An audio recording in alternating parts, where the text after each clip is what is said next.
Hello friends, welcome back to my YouTube channel. ಇವಾಗ ಆಯುಧ ಪೂಜೆ ಇರೋದ್ರಿಂದ ಮನೆಯಲ್ಲಿ ಪೂಜೆ ಮಾಡಿ ಬೂಂದಿನ ಕೊಡ್ತೀವಿ. ಯೂಶಲಿ ಆಯುಧ ಪೂಜೆ ಅಂತ ಬಂದಾಗ ಬೂಂದಿನ ನಾವು ಫಸ್ಟ್ ಪ್ರಿಪೇರ್ ಮಾಡ್ತೀವಿ ಸ್ವೀಟ್ನಲ್ಲಿ. ಹೊರಗಡೆ ಬೇಕರಿಯಿಂದ ತೊಗೊಬಂದು ಮಾಡೋದಕ್ಕಿಂತ ಮನೆಯಲ್ಲೇ ತುಂಬ ಸಿಂಪಲ್ಲಾಗಿ, ಈಸಿಯಾಗಿ, ಬೇಗ ಟೇಸ್ಟಿಯಾಗಿ ಹೇಗೆ ಮಾಡೋದು ಅಂತ ನಾನು ಇವತ್ತಿನ ವ್ಲಾಗಲ್ಲಿ ನಿಮ್ಮ ಜೊತೆ ಶೇರ್ ಮಾಡ್ತೀನಿ. ಬನ್ನಿ, ಬೂಂದಿಗೆ ಏನೇನು ಇಂಗ್ರೀಡಿಯೆಂಟ್ಸ್ ಬೇಕೋ ನೋಡೋಣ. ನಾನಿವಾಗ 1 kg ಕಡಲೆ ಹಿಟ್ಟು ತೊಗೊಂಡಿದ್ದೀನಿ. ಕಡಲೆ ಹಿಟ್ಟು ತೊಗೋಬೇಕಾದ್ರೆ ಭಾಗ್ಯಲಕ್ಷ್ಮಿ ಕಡಲೆ ಹಿಟ್ಟು ತೊಗೊಂಡು ತುಂಬ ಚೆನ್ನಾಗಿರುತ್ತೆ. ಹಾಗೆ ದ್ರಾಕ್ಷಿ, ಲವಂಗ, ಗೋಡಂಬಿ ಮತ್ತು ಫುಡ್ ಕಲರ್ನು ಕೂಡ ತೊಗೊಂಡಿದ್ದೀನಿ. ನಾನಿಲ್ಲಿ ಪಾಕಕ್ಕೆ ರೆಡಿ ಮಾಡ್ಕೊತೀನಿ. ಯಾವಾಗಲೂ ಅಷ್ಟೇ 1 kg ಕಡಲೆ ಹಿಟ್ಟಿಗೆ 1/4 kg ಸಕ್ಕರೆ ಹಾಕಬೇಕು. ಆವಾಗ ಅದು ಪರ್ಫೆಕ್ಟಾಗಿ ಬರುತ್ತೆ. ಜಾಸ್ತಿನೂ ಇರಬಾರ್ದು, ಕಡಿಮೆನೂ ಇರಬಾರ್ದು. ಇದು ಪಕ್ಕಾ ಮೆಜರ್ಮೆಂಟು. ನಾನು ಭಟ್ರ ಹತ್ರ ಕೇಳಿ ತಿಳ್ಕೊಂಡಿರೋದು. ಸೊ ನನಗಂತೂ ತುಂಬ ಪರ್ಫೆಕ್ಟಾಗಿ ಬಂದಿದೆ. ನೀವು ಇದೇ ಮೆಜರ್ಮೆಂಟ್ನ ಫಾಲೋ ಅಪ್ ಮಾಡಿದ್ರೆ ಪರ್ಫೆಕ್ಟಾಗಿ ಬರುತ್ತೆ. ಸಕ್ಕರೆ ಮುಳುಗೋಷ್ಟು ಮಾತ್ರ ನೀರು ಹಾಕಿ, ಆವಾಗ ಒಂದು 5-10 ಮಿನಿಟ್ಸ್ಗೆಲ್ಲ ಪಾಕ ಬಂದುಬಿಡುತ್ತೆ. ಇಲ್ಲಾಂದರೆ ತುಂಬ ಲೇಟ್ ಆಗುತ್ತೆ ಪಾಕ ಬರೋದಕ್ಕೆ, ನೀರು ಜಾಸ್ತಿ ಆಯಿತು ಅಂತ ಹೇಳಿದ್ರೆ. ನೋಡ್ತಾ ಇರ್ಬೋದು, ಇವಾಗ ನಾನು ಪಾಕಕ್ಕೆಲ್ಲ ರೆಡಿ ಮಾಡಿ ಇಟ್ಟಿದ್ದೀನಿ. ಒಂದು 5 ಮಿನಿಟ್ಸ್ಗೆಲ್ಲ ಬರುತ್ತೆ. ಯಾಕೆಂದರೆ ನಾವು ನೀರು ಜಾಸ್ತಿ ಹಾಕಿರಲ್ವಲ್ಲ, ಹಾಗೆ ಸಕ್ಕರೆ ಮುಳುಗೋಷ್ಟಿದ್ರೆ ಸಾಕು. ನೋಡ್ತಾ ಇರ್ಬೋದು, ಒಂದೆಡೆ ಪಾಕ ಬಂದಿದೆ.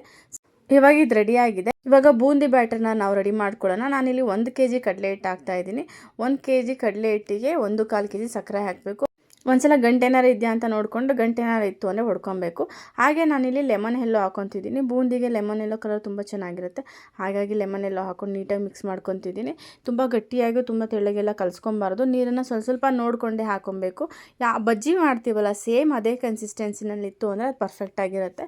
ತೆಳ್ಳೆ ಆಯಿತು ಅಥವಾ ಅಂತ ಏನು ವರಿ ಮಾಡೋಂಗಿಲ್ಲ. ತುಂಬ ತೆಳ್ಳೆ ಆಗಿಬಿಡ್ತು ಅಂದರೆ ಸ್ವಲ್ಪ ಕಡಲೆ ಹಿಟ್ಟು ಹಾಕ್ಕೊಬೋದು, ಇಲ್ಲಾಂದರೆ ಒಂಚೂರು ಅಕ್ಕಿ ಹಿಟ್ಟು ಹಾಕ್ಕೊಬೋದು. ಯೂಶಲಿ ಬೂಂದಿ ಮತ್ತು ಲಾಡು ಮಾಡಬೇಕಂದ್ರೆ ಅಕ್ಕಿ ಹಿಟ್ಟು ಆಗಿರ್ಬೋದು, ಸೋಡಾ ಆಗಿರ್ಬೋದು, ಏನೂ ಹಾಕಬಾರ್ದು. ಅದು ಪರ್ಫೆಕ್ಟಾಗಿ ಬರುತ್ತೆ. ಇದು ನನಗೆ ಭಟ್ರು ಹೇಳ್ಕೊಟ್ಟಿದ್ದು. ನೋಡ್ತಾ ಇರ್ಬೋದು, ನನಗೆ ಪರ್ಫೆಕ್ಟಾಗಿ ಬ್ಯಾಟರ್ ರೆಡಿಯಾಗಿದೆ.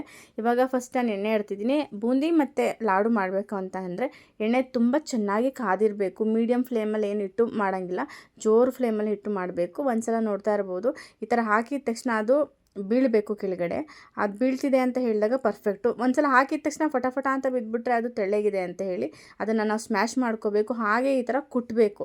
ಕುಟ್ಟಿದಾಗ ಬೂಂದಿ ಕಾಳುಗಳು ರೌಂಡ್ ಶೇಪಲ್ಲಿ ನೀಟಾಗಿ ಬರುತ್ತೆ. ಇಲ್ಲಾಂದರೆ ಉದ್ದುದ್ದಕ್ಕೆ ಬರುತ್ತೆ, ಉದ್ದುದ್ದಕ್ಕೆ ಎಲ್ಲ ಬರುತ್ತೆ. ಅದು ಚೆನ್ನಾಗಿರಲ್ಲ. ಬೂಂದಿಗೆ ಅಥವಾ ಲಾಡುಗೆ ಈ ಥರ ರೌಂಡಿಗೆ ಬರಬೇಕು ಅಂತ ಹೇಳಿದ್ರೆ ಬ್ಯಾಟರ್ ಸ್ವಲ್ಪ ಗಟ್ಟಿ ಇರಬೇಕು.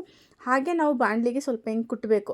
ಆವಾಗಲೇ ಅದು ರೌಂಡಕ್ಕೆ ನೀಟಾಗಿ ಶೇಪಾಗಿ ಬರುತ್ತೆ. ನೋಡ್ತಾ ಇರ್ಬೋದು ಎಷ್ಟು ಬೂಂದಿ ಪರ್ಫೆಕ್ಟಾಗಿ ರೌಂಡ್ ಶೇಪಲ್ಲಿ ಬಂದಿದೆ ಅಂತ. ಹಾಗೆ ಹಾಕಿದ ಒಂದು 10 to 15 ಸೆಕೆಂಡ್ಸ್ಗೆ ಎತ್ಬಿಡಬೇಕು. ಆವಾಗ ಅದು ಪರ್ಫೆಕ್ಟಾಗಿ ಆಗಿದೆ ಅಂತ ಹೇಳಿ. ನೋಡ್ತಾ ಇರ್ಬೋದು ಎಷ್ಟು ಪರ್ಫೆಕ್ಟಾಗಿ ಬೆಂದಿದೆ ಅಂತ. ಜಾಸ್ತಿ ಹೊತ್ತು ಬೆಂದರೆ ಅದು ಕ್ರಿಸ್ಪಿ ಆಗಿಬಿಡುತ್ತೆ. ನಾವು ಹೈ ಫ್ಲೇಮಲ್ಲಿ ಇಟ್ಟು ಮಾಡೋದ್ರಿಂದ ಬೂಂದಿ ಎಣ್ಣೆಗೆ ಹಾಕಿದ ತಕ್ಷಣ ಇಮಿಡಿಯೇಟಾಗಿ ಮೇಲೆ ಬರುತ್ತೆ. ಅದು ಪರ್ಫೆಕ್ಟಾಗಿ ಬೆಂದಿರುತ್ತೆ. ಒಂದು 10 to 15 ಸೆಕೆಂಡ್ಸ್ಗೆ ಅದನ್ನು ಎತ್ಕೊಂಡು ಅದನ್ನು ಪಾಕದೊಳಗೆ ಹಾಕ್ಕೊಬೇಕು. ಪಾಕದಿಂದನೂ ಅಷ್ಟೇ ತುಂಬ ಹೊತ್ತು ಬಿಡಬಾರ್ದು. ಅಲ್ಲೂ ಅಷ್ಟೇ 1 ನಿಮಿಷ ಅಷ್ಟೇ ಪಾಕದಲ್ಲಿ ನಾವು ನೆನೆಸ್ಬೇಕು. ತುಂಬ ಹೊತ್ತು ನೆನೆಸಿದ್ರೆ ಮೆತ್ತೆ ಆಗಿಬಿಡುತ್ತೆ. 1 ನಿಮಿಷ ಸಾಕು, ಅವಾಗ ಪರ್ಫೆಕ್ಟಾಗಿ ಬೆಂದಿರುತ್ತೆ. ಅದನ್ನು ಕೂಡ ನಾವೆಲ್ಲ ಎತ್ಕೊಂಡು ಒಂದು ತೂತ್ ಬೋಸಿ ಇರುತ್ತಲ್ಲ ಮನೆಯಲ್ಲಿ, ಅದರಲ್ಲಿ ಹಾಕ್ಕೊಂಡ್ರೆ ಅದರಲ್ಲಿ ಎಕ್ಸ್ಟ್ರಾ ಪಾಕ ಏನಿರುತ್ತೆ ಅದೆಲ್ಲ ಕೆಳಗೆ ಬರುತ್ತೆ. ಅದರಲ್ಲೇ ಇತ್ತು ಪಾಕ. ನಾವು ಈ ಥರ ತೂತ್ ಬೋಸಿಗೆ ಹಾಕಿಲ್ಲ ಅಂತ ಹೇಳಿದ್ರೆ ಅಂಟಾಗಿಬಿಡುತ್ತೆ. ಹಾಗಾಗಿ ಉದ್ರುದ್ರಾಗಿ ನೀಟಾಗಿ ತುಂಬ ಚೆನ್ನಾಗಿ ಬರಬೇಕು ಅಂತ ಹೇಳಿದ್ರೆ ಪಾಕದಿಂದ ಬಂದಿದ ತಕ್ಷಣ ನಾವು ಈ ಥರ ಒಂದು ತೂತ್ ಬೋಸಿಗೆ ಹಾಕ್ಕೊಬೇಕು. ನಾವು ಮನೇಲಿ ಸ್ವಲ್ಪ ಜಾಸ್ತಿ ಮಾಡ್ತಿದ್ವಿ, ಹಾಗಾಗಿ ಸ್ವಲ್ಪ ನಾವು ಹೊರಗಡೆಯಿಂದ ಪಾತ್ರೆಗಳನ್ನ ತರಿಸ್ಕೊಂಡಿದ್ವಿ. ಹಾಗಾಗಿ ನಮ್ಮದು ದೊಡ್ಡ ಪಾತ್ರೆಗೆ ನಾವು ಇದನ್ನೆಲ್ಲ ಟ್ರಾನ್ಸ್ಫರ್ ಮಾಡ್ತಾ ಇದ್ದೀವಿ. ಆದರೆ ನಾನು ನಿಮಗೆ ಇಲ್ಲಿ 1 kgನಲ್ಲಿ ಮಾಡೋದನ್ನು ತೋರಿಸಿದ್ದೀನಿ. ಇದು ಪರ್ಫೆಕ್ಟ್ ಮೆಜರ್ಮೆಂಟು. ಈ ಥರ ಮಾಡಿಕೊಂಡೆ ಪರ್ಫೆಕ್ಟ್ ಮೆಜರ್ಮೆಂಟಲ್ಲಿ ನಿಮಗೆ ಬೂಂದಿ ಕಾಳು ಏನೂ ಹಾಳಾಗಲ್ಲ, ತುಂಬ ಚೆನ್ನಾಗಿ ಬರುತ್ತೆ. ಬೂಂದಿ ಎಲ್ಲ ಕಾಳೆಲ್ಲ ಆದಮೇಲೆ ನಾವು ಇದಕ್ಕೆ ದ್ರಾಕ್ಷಿ, ಗೋಡಂಬಿ ಮತ್ತು ಲವಂಗ ಕೂಡ ಹಾಕೊತಿದ್ದೀನಿ. ಟೂಟಿ ಫ್ರೂಟಿ ಇತ್ತು ಅಂತ ಹೇಳಿದ್ರೆ ಅದನ್ನು ಹಾಕೋಬೋದು, ಅವಾಗ ತುಂಬ ಚೆನ್ನಾಗಿ ಬರುತ್ತೆ. ನನ್ನ ಹತ್ರ ಟೂಟಿ ಫ್ರೂಟಿ ಇರಲಿಲ್ಲ, ಹಾಗಾಗಿ ನಾನು ಅದನ್ನು ಹಾಕಲಿಲ್ಲ. ಇದಕ್ಕೆ ಸ್ವಲ್ಪ ಬೇಕು ಅಂತ ಹೇಳಿದ್ರೆ ಏಲಕ್ಕಿ ಪೌಡರ್ನು ಕೂಡ ಹಾಕೊಬೋದು. ನಾನು ಏಲಕ್ಕಿ ಪೌಡರ್ ಹಾಕಿದ್ದೀನಿ, ಬಟ್ ಆ ವಿಡಿಯೋ ಮಿಸ್ ಆಗಿದೆ, ಹಾಗಾಗಿ ನಾನು ಇದನ್ನು ತೋರ್ಸೋಕ್ಕಾಗ್ತಾಯಿಲ್ಲ. ಏಲಕ್ಕಿ ಪೌಡ್ರು ಕೂಡ ಒಂದು ಸ್ವಲ್ಪನೇ ಹಾಕೊಬೇಕು, ತುಂಬ ಜಾಸ್ತಿ ಎಲ್ಲ ಹಾಕೊಬಾರ್ದು. ಫ್ಲೇವರ್ಗೋಸ್ಕರ ಹಾಕೊಬೇಕು. ಅವಾಗ ತುಂಬ ಪರ್ಫೆಕ್ಟಾಗಿ ಬೂಂದಿ ಕಾಳು ಬರುತ್ತೆ. ತುಂಬ ಟೈಮ್ ಬೇಕಾಗಿಲ್ಲ ಮಾಡೋದಕ್ಕೆ, ಆ್ಯಂಡ್ ಈಸಿಯಾಗಿ ಮನೆಯಲ್ಲೇ ಮಾಡ್ಕೊಬೋದು. 1 kg ಕಡಲೆ ಹಿಟ್ಟಿಗೆ 1/4 kg ನಾವು ಸಕ್ಕರೆ ಹಾಕಲೇಬೇಕು. ಇದು ಪರ್ಫೆಕ್ಟ್ ಮೆಜರ್ಮೆಂಟು. ಈ ಥರ ಪರ್ಫೆಕ್ಟ್ ಮೆಜರ್ಮೆಂಟಲ್ಲಿ ಮಾಡಿಕೊಂಡ್ರೆ 1 kg ಕಡಲೆ ಹಿಟ್ಟಿಗೆ ನಿಮಗೆ 3 to 3.5 kg ಬೂಂದಿಗಳು ಮನೆಯಲ್ಲೇ ತುಂಬ ಸಿಂಪಲ್ಲಾಗಿ ಈಸಿಯಾಗಿ ಬೇಗ ರೆಡಿ ಆಗುತ್ತೆ. ಆ್ಯಂಡ್ ಈ ಹಬ್ಬಕ್ಕೆ ಎಲ್ಲರೂ ಕೂಡ ಹೊರಗಡೆಯಿಂದ ತಂದು ಮಾಡೋ ಬದಲು ಮನೆಯಲ್ಲೇ ಮಾಡಿಕೊಂಡ್ರೆ ತುಂಬ ಟೇಸ್ಟಿಯಾಗೂ ಇರುತ್ತೆ, ಹೆಲ್ದಿಯಾಗೂ ಇರುತ್ತೆ. ಯಾರಾದರೂ ಟ್ರೈ ಮಾಡಿಲ್ಲ ಅಂದರೆ ಖಂಡಿತ ಒಂದ್ಸಲ ಟ್ರೈ ಮಾಡಿ. ಹಾಗೆ ಟ್ರೈ ಮಾಡಿದ್ರೆ ಕಮೆಂಟ್ ಮಾಡೋದನ್ನು ಮರಿಬೇಡಿ ಹೇಗೆ ಬಂತು ಅಂತ. ಹಾಗೆ ಇವತ್ತಿನ ವ್ಲಾಗ್ನ ನಾನು ಇಲ್ಲಿಗೆ ಎಂಡ್ ಮಾಡ್ತಿದ್ದೀನಿ.